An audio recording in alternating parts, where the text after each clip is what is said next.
Hello, Bill speaking. Bill, hello. It's Bryce Soderbergh from Lifehouse calling you. Hey, how's it going, brother? Fantastic, man. Thanks for the interview. Hey, my pleasure, man. I'm really looking forward to seeing you guys next Friday night here at the Bayside Amphitheater in Miami. Have you guys ever played this venue before? I think I'd have to do my homework on this, but I think we may have played there with the Goo Goo Dolls back in 2007.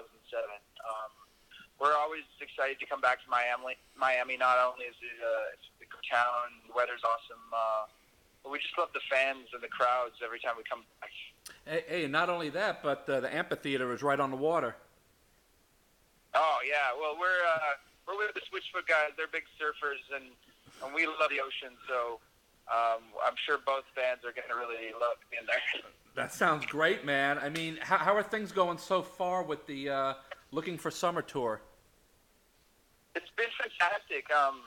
Like I mentioned Switchfoot a minute ago, they have a great fan base that's meshing really well with ours, and we're just getting such a positive feedback from each show. They're very high energy sets, and we have some fantastic shows coming up, and Miami is definitely one of them. So we're about halfway through, and we're just enjoying and staying present for it. Excellent. Now, growing up, who were some of the musicians that you drew your inspiration from? There were so many different phases of inspiration for me. Like obviously, the Beatles and bands like Led Zeppelin, the Stones, and AC/DC, Led Zeppelin.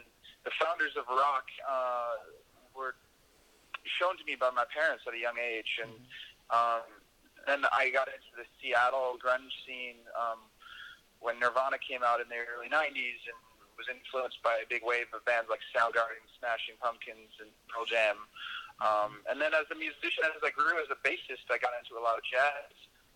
And then, when Lifehouse came out, I've just been constantly inspired by new artists that come out all the time. And but on our playlist, we have a lot of classic rock that still is very influential to us as well. Now, as a bass player, are you self-taught?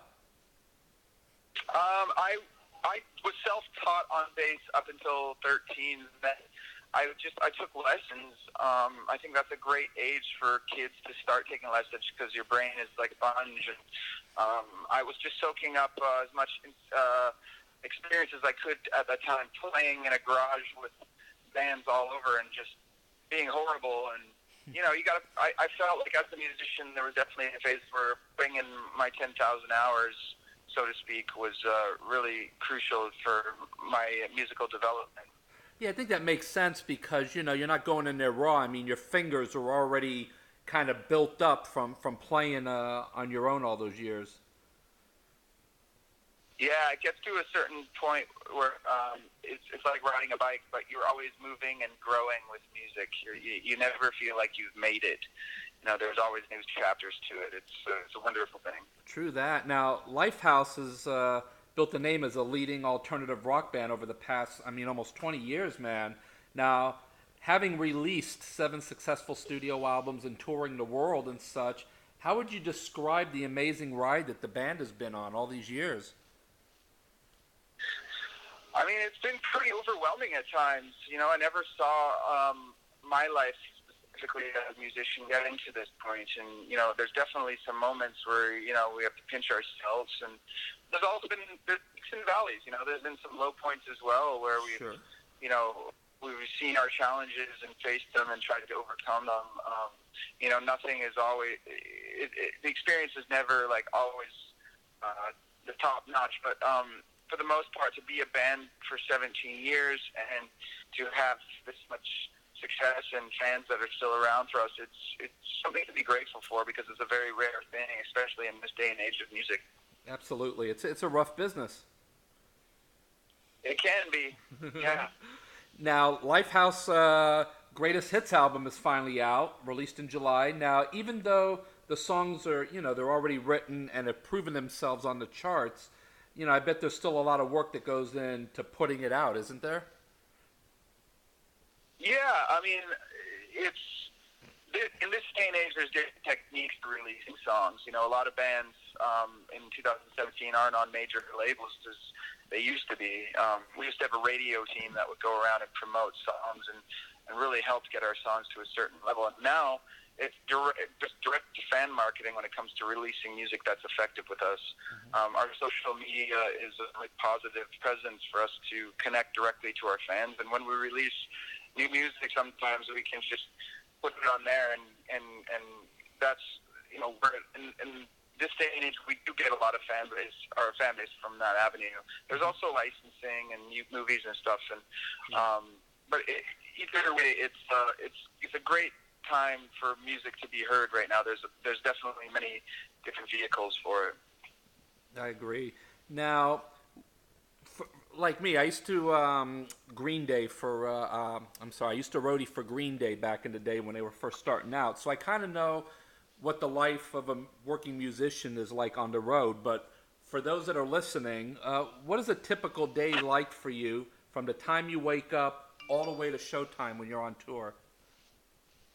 Yeah, well, we're playing bands and we go on last, and you know there's cleanup and you got to get on the bus. We do go to bed pretty late, so I'll try and get up relatively like around 10 or 11, which is, you know, obviously normally late, but for us it's you know, a decent amount of sleep. And we'll wake up in a new city. Usually the bus will drive overnight to the new location where we're playing. We'll get off the bus, get the food, workout in if we have time, and go to sound check like around noon. Since we're the last band on, we sound check first. We do our sound check. We meet with our VIP meet and greet people that come to the sound check. We'll take photos with them, and for a few hours we're done. And the bands will go on. I'll take my bike and check out the city, usually where we're at. If there's friends in town, maybe get them something to eat with them, or I'll get on social media and always update and do some assets. And then it's time for showtime. You know, when you think about it, you know, there's 90% waiting around and then 10% performing when it comes to touring. So we get on stage, we perform, and then afterwards, you know, we get some food and we shower up and we get packed and get on the bus, and the bus leaves usually around 2 a.m. To the next city, and we sleep on the bus in the bunk. So that's kind of like a rough general day. Yeah, pretty normal day, right? Yeah. Finally, once this tour is finished, what's next on the horizon for you guys? Well, we talked about that. With this tour that came up, we really didn't have any plans for releasing anything other than Greatest Hits. I think we're all starting to get inspired again, and we're having fun performing, which you know, is kind of giving us that itch to get back in the studio and create. So we've kind of roughly talked about maybe a live album, maybe a Christmas album, or maybe even doing a new album, but we haven't really confirmed anything yet. We're just talking about it. Great, man. All good album suggestions, and at least you got those in your back pocket. So hopefully that's something you guys can do, and your fans, I'm sure, will be looking forward to it. Absolutely, man. Well, we're looking forward to continuing the journey. All right, Brian, I want to thank you again for talking with rockbandreviews.com today, and we're looking forward again to seeing you next week, next Friday night, Bayfront Park Amphitheater in Miami, man. Thanks so much. We look forward to being there. Awesome, man. I want to ask you a question, or maybe a PMK, but I want to see if you guys would be interested in signing a guitar that we would provide to benefit the Miami Dolphins Foundation. I'm totally game for that, man. That's something that management, we would have to talk to our tour manager or something along those lines. So if you talk to our publicist, they should be able to hook that up, and we'd love to. All right, sounds great. Safe travels on the road to you guys. We'll see you next week. Thank you so much. Cheers, brother.